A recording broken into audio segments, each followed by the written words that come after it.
Olá, amigos do canal Aprendendo sobre Mediunidade. Esse é mais um estudo de O Livro dos Espíritos e vamos continuar aqui, no número 214. Nós estamos no livro 2, capítulo 4, ainda no título Pluralidade das Existências e no subtítulo do assunto específico, Semelhanças Físicas e Morais, nas encarnações. E na questão número 214, Kardec faz a seguinte pergunta: que pensar das histórias que se agridem, das histórias de crianças que se agridem no ventre materno? E a resposta dos espíritos: lendas para exemplificar seu ódio que era inveterado, fizeram no presente antes do nascimento. Geralmente não levais em conta as figuras poéticas. Então ele explica muito bem que é só uma lenda, para dizer que às vezes pessoas que se odeiam muito, irmãos que se odeiam muito, era desde do ventre. Mas isso não existe. As crianças não se agridem no ventre. Questão número 215. De onde provém o caráter distintivo que se nota em cada povo? A resposta dos espíritos: os espíritos têm também famílias formadas pela semelhança de seus pendores, mais ou menos purificados segundo sua elevação. Muito bem. Um povo é uma grande família na qual se reúnem os espíritos simpáticos. A tendência que têm os membros dessas famílias a se unirem é a origem da semelhança que existem no caráter distintivo de cada povo. Julgas que os espíritos bons e humanitários procurem um povo duro e grosseiro? Não. Os espíritos simpatizam com as coletividades, como simpatizam com os indivíduos. Aí eles estão em seu meio. Tá? Então, cada tipo de espírito procura o grupo a qual ele se afiniza. Tá? Então, um espírito muito elevado não vai encarnar lá em um lugar de espíritos muito grosseiros. A não ser, uma ressalva aqui a Kardec, quando existem missões muito especiais. Tá? Mas isso aqui em relação, eu acho que Kardec está se concentrando mais na questão da família.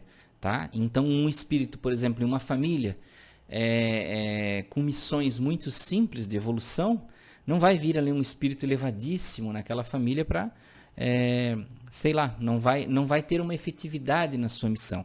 Um espírito desse naipe, claro, ele vai ter uma encarnação com muito mais importância, e não só para cuidar de uma família, Questão número 216. O homem conserva em suas novas existências os traços do caráter moral de suas existências anteriores. Então ele está falando, o homem traz, quando encarna, partes da sua personalidade, do seu caráter, da sua moral, das vidas passadas, A resposta dos espíritos: sim, isso pode acontecer, mas em se melhorando, ele muda.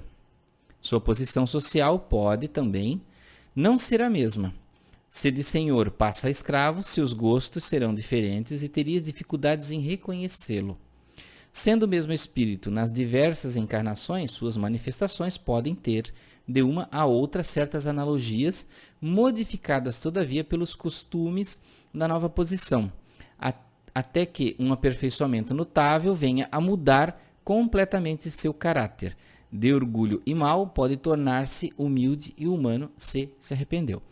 Então, o que ele está falando aqui é de a pessoa se modificar, o que ele explica aqui, que a gente, quando encarna em uma vida diferente, mesmo que tenha tido uma vida abastada, tenha tido muito conhecimento, mas encarna, por exemplo, às vezes eu dou uma olhadinha para o lado, que eu estou olhando o monitor que está bem do ladinho aqui.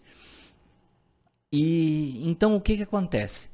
Ele não vai, por exemplo, encarnar como escravo e ter uma personalidade muito sofisticada, porque ele está dentro de uma cultura, dentro de um povo, dentro de um círculo ali de pessoas simples. Então, é claro, ele pode ter um ou outro tipo de comportamento que seja um resquício. Então, normalmente, o espírito ele vai agir de acordo com o meio, mas, porém, com os traços de personalidade que ele tinha antes. Então, tem uma mistura aí. E aí cabe, é claro, a família também trazer a parte da educação. Questão número 217. O homem, em suas diferentes encarnações, conserva os traços do caráter físico das existências anteriores? Então, agora ele está perguntando. Antes ele perguntou sobre a moral, sobre o caráter. Agora ele está perguntando sobre a questão física, se ele traz alguma coisa de vidas passadas. A resposta: O novo corpo nenhuma relação tem com o antigo, que está destruído. Entretanto, o espírito se reflete sobre o corpo. Sem dúvida, o corpo não é mais que a matéria, mas, malgrado isso, ele é modelado pela capacidade do espírito que lhe imprime um certo caráter, principalmente sobre o rosto, e é com fundamento que se designam os olhos como espelho da alma. Quer dizer que o rosto, mais particularmente, reflete a alma.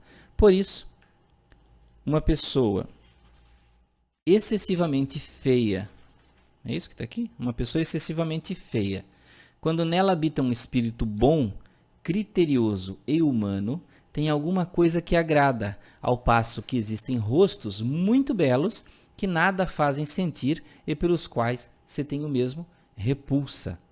Poderias crer que só os corpos bem feitos servem de envoltório aos espíritos mais perfeitos, embora encontres todos os dias homens de bem sob aparências disformes? Sem haver uma semelhança pronunciada, a solicitude de gostos e de pendores pode, pois, dar o que se chama um ar de família. Então ele está explicando aqui que a feição de uma encarnação passada em nada influencia agora.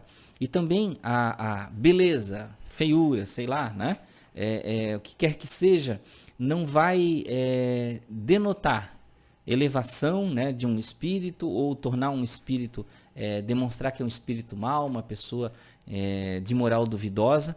Então ele está deixando bem claro que a aparência não significa nada para a conduta do espírito, tá? E aí tem algumas colocações de Kardec aqui. O corpo que reveste a alma, numa nova encarnação, não tendo nenhuma relação necessária com o corpo que ela deixou, uma vez que pode ele ter tido uma procedência muito diferente, seria absurdo admitir-se uma sucessão de existências com uma semelhança física que não é senão fortuita. Entretanto, as qualidades do espírito modificam muitas vezes os órgãos que se servem à sua manifestação e imprimem sobre o rosto e mesmo ao conjunto de maneiras um cunho especial. É assim que, sob um envoltório mais humilde, podem-se encontrar expressões de grandeza e dignidade, enquanto que sobre o vestuário de um grande senhor vêm-se às vezes as expressões da baixeza e da ignomínia. Certas pessoas saídas das posições mais obscuras adquirem sem esforços os hábitos e as maneiras da alta sociedade.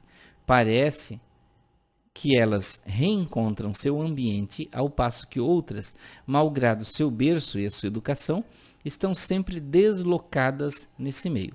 Como explicar esse fato, se não como um reflexo do que foi o espírito? Então, ele explica aqui que existem certos traços da educação, na questão moral. Ele falou aqui da personalidade e feições físicas.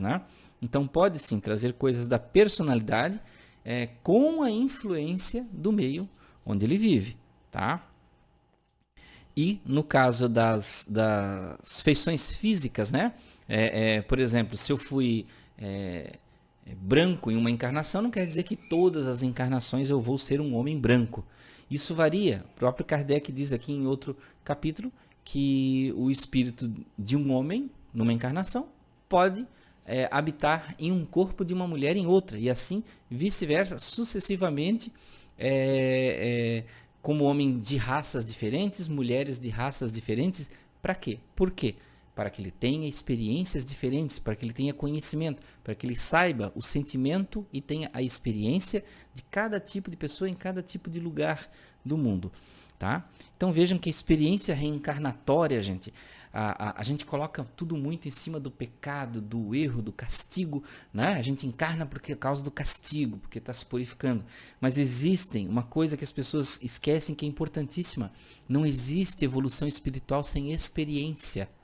A experiência humana, você tem que experimentar que estar na Terra, estar em uma esfera, encarnado, tendo relacionamentos com as pessoas, criando, evoluindo, construindo, estudando, capacitando, inventando, trocando informações, e aí você vai evoluir sucessivamente através das encarnações, vai fazer crescer a sociedade, o mundo em que você habita e, é claro, o seu próprio espírito, para que você reencarne em mundos cada vez mais superiores.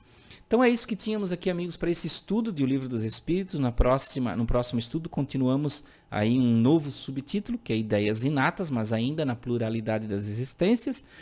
Continuaremos na questão número 218. Então, obrigado por ficarem até aqui. Até o próximo estudo de O Livro dos Espíritos.